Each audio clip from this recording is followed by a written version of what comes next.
Sealed with a miss. Jalen, OG off mark with tying threes and final ticks. A tough loss to OKC. You guys see the back page. But is there such a thing as a great loss for the Knicks? We got to unpack all the action from Wednesday night's loss to the Thunder with our New York Post Knicks beat writer, Steph Bondy.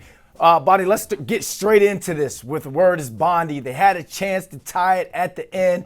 Two big threes from Jalen Brunson and OG come up short at the Garden. Was that a potential NBA Finals preview for you?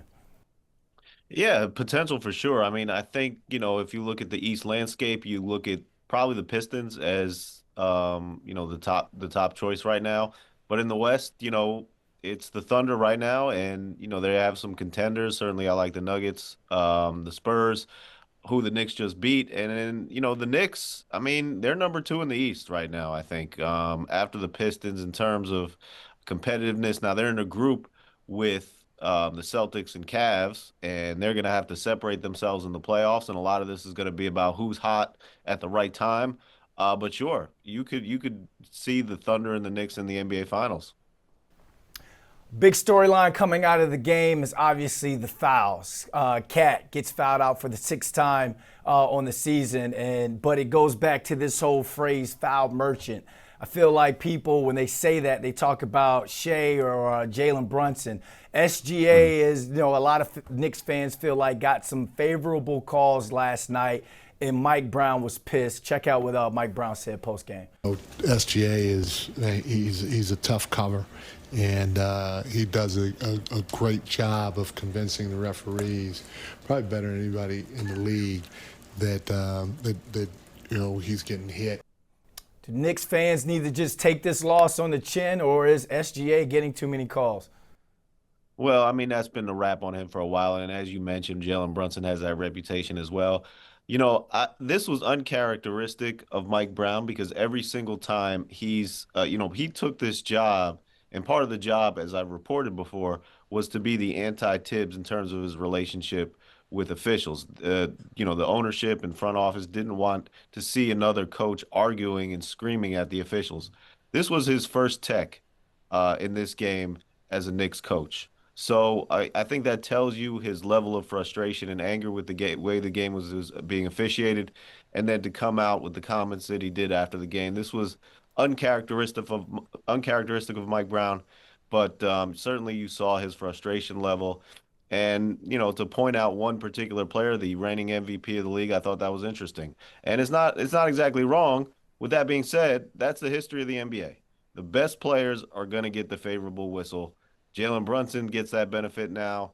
SGA is also getting that benefit. Michael Jordan used to get that benefit when he played as well. Jalen Brunson, only 16 points on the night. Quiet on the scoring end of things, but 15 dimes. I don't think I've seen Jalen Brunson have, 10 dimes in the box score, let alone 15. He and SGA battled it out last night, two of the best in the NBA. But Kendrick Perkins think that Brunson may be the best Knick ever. Check out what Perk said, then I want to get your thoughts.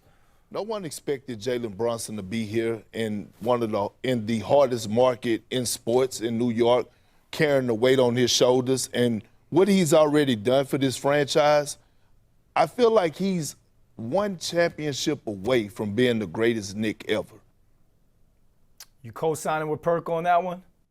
I don't know how you could say that when there are a bunch of players with two, including Walt Frazier and Willis Reed. So, no, he has to get two. And then the conversation starts. He hasn't even got to a finals yet. So, he's not on Patrick Ewing's level yet either. So, listen, it's been a short, great career for Jalen Brunson.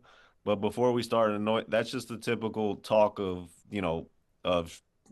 talking heads at ESPN to just say stuff. It doesn't make any sense. You can't just start saying that he's the best player ever and he's never got to a finals yet.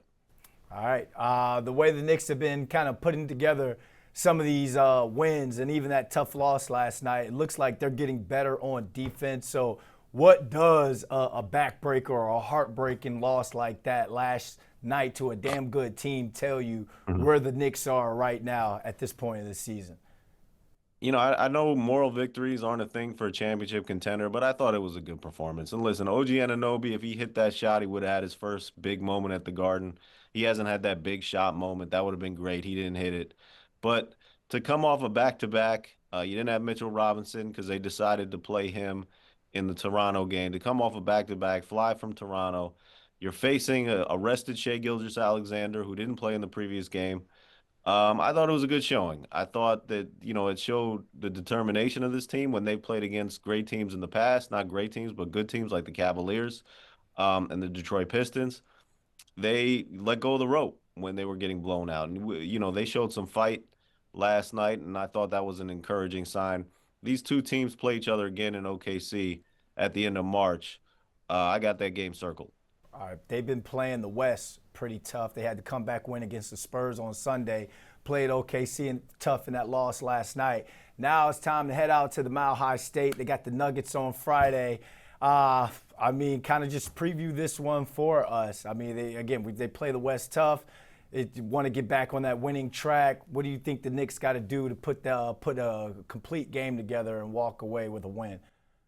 It's always tough to play in Denver. I realize for some reason this season Denver doesn't have a good home record. I'm not sure the reason behind that, but you have the altitude as a factor, and you have the best player, in my opinion, in the NBA. I know we just talked about Shai Gilgeous-Alexander, but Nikola Jokic to me is the best player in the NBA. They're gonna have to go up against him.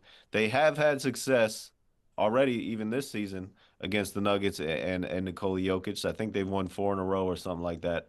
So, it's a tough test, and they start this road trip off against the hardest opponent, and it kind of steadily gets easier after that. After that, it's the Lakers, the Clippers, the Jazz, and then the Pacers.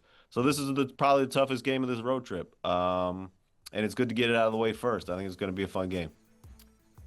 All right, Steph, safe travels out west, man. Racking up those freaking flyer miles, man. Appreciate you hopping on with us. That's right, man. Thank you.